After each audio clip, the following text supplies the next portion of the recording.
சீமான் அண்ணன் கட்சியில இருந்த தம்பியை பூரா கட்சியை விட்டு விலகி தாவேகா கட்சியில போய் இணைகிறாங்க. காரணம் வந்து கொஞ்சம் புத்தி வேலை செய்ய ஆரம்பிச்சிருச்சு, மூளை கொஞ்சம் இதாயிருச்சு, அதனால போய் விலகுறாங்க. இதுக்காக இந்த கட்சியே திவால் ஆகுது, விஜய கட்சியை ஆரம்பிச்சு நம்ம பொழப்ப எடுத்துட்டாப்லே அப்படிங்கிற விரக்தியில இருந்த சீமானு ஏதாவது செஞ்சு நம்ம ஒரு இதாக கூடாதா, ஒரு கண்டென்ட் ஆகணும், இதுவும் நானும் ஒரு வைரல் ஆகணும் அப்படின்னு வந்து டாபிக் தேடிக்கிட்டே இருந்தாப்புல. ஒவ்வொரு விஷயமா பேசிக்கிட்டே இருந்தாரு. அந்த வகையிலதே வந்து கோயம்புத்தூர் வந்து பயங்கரவாதி, அப்பாவி மக்களை கொன்று குவித்த பாஷாவே எங்க அப்பா அப்படின்னா அப்படிலாம் பேசினாரு. வந்து ஒவ்வொரு தடவையும் வந்து பயங்கரவாதிகளாச்சு இல்லை எத்தனை அப்பா, ஒன்னா ரெண்டா விரல் விட்டு என்ன முடியுமா, அந்த அளவுக்கு அப்பா அப்பான்னு சொல்லி எப்படியாவது வைரலானோம், மறுபடியும் நம்ம செய்தியில தலைப்பு செய்தியில இடம்பெறணும் அப்படிலாம் முயற்சி பண்ணாப்புல ஒரு கண்டென்ட் ஒர்க் ஆகல. இந்த நிலையிலதே வந்து திருச்சி எஸ்பியா இருந்தா தற்போது வந்து திருச்சி டிவிஷனோட டிஐஜி பதவி உயர்வு வருண்குமார் ஐபிஎஸ் அவர்கள் ஒரு பேட்டி கொடுத்தாங்க. அந்த பேட்டியில் என்ன சொல்லியிருந்தாங்கன்னா, சீமான் அண்ணன் வந்து என்கிட்ட வந்து மன்னிப்பு கேட்க முயற்சி பண்ணாரு, ஒரு தொழிலதிபர் மூலமா பேச்சுவார்த்தைக்கு வரேன்னாரு. நான் வந்து முடியாதுன்ட்டேன், எனக்கு நீதிமன்றத்தில் மன்னிப்பு கேளு அப்படின்னு சொல்லிட்டேன் அப்படின்னு சொல்லியிருந்தாரு. இதை பத்தி பேசுன சீமானே கொஞ்சம் ஓவராகி பேசிட்டாப்ல, ஒரு 2 பக்கம் எக்ஸ்ட்ரா போட்டிருப்பாரு போல. என்ன சொல்லிட்டாப்ல, நான் எங்க மன்னிப்பு கேட்க சொன்னேன், நான் நான் நான் ஆம்பளை, நான் அப்படிலாம் மன்னிப்பு கேட்பேனா, நீ ஆண்மகனா அப்படி இப்படின்னு ஒரு காவல்துறை அதிகாரிய, அதுவும் உயர் அதிகாரிய மரியாதை இல்லாமல் நீ வா போ அப்படின்னு பேசியிருக்காப்புல. உனக்கு மரியாதை கொடுக்கலாமா? நான் உன அவைவேன்னு பேசுனா நல்லா இருக்குமா? அண்ணன் தானே பேசுகிறேன்.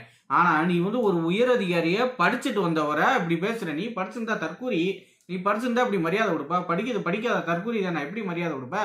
என்ன சொல்கிறாப்புல, நான் தொழிலதிபரை ஒத்து தூது விட்டேனா, தனிமையில் வர சொன்னா, நீங்கதே வந்து இது பண்றீங்க, நீங்கதே வந்து பத்திரிகையாளரை வந்து வச்சு உயர் காவல்துறை அதிகாரிகளை வச்சு எனக்கு தூது விட்டீங்க, மன்னிப்பு கேட்குறேன்னு சொன்னீங்க.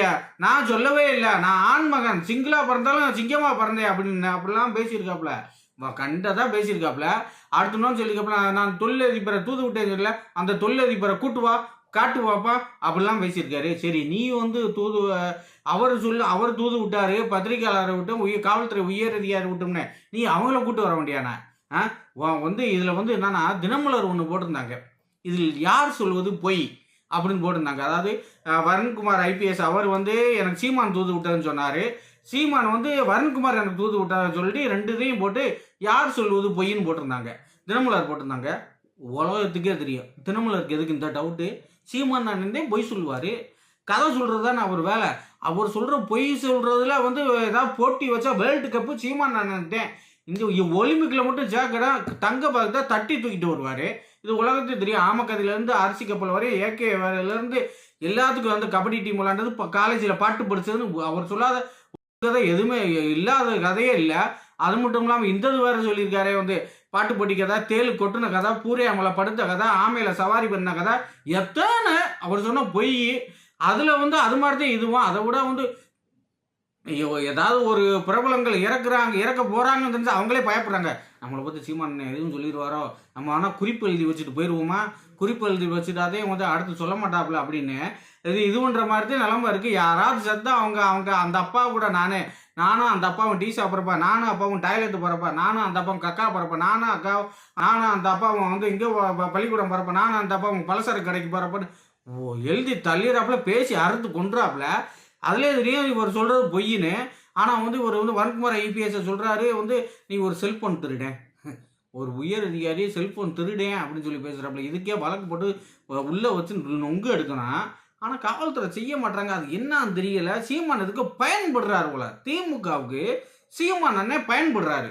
அதனால இல்லைன்னா இவர் பேசுகிற பேச்சுக்கெல்லாம் வந்து உள்ளே வச்சு ஊமை குத்தி இருக்கணும்.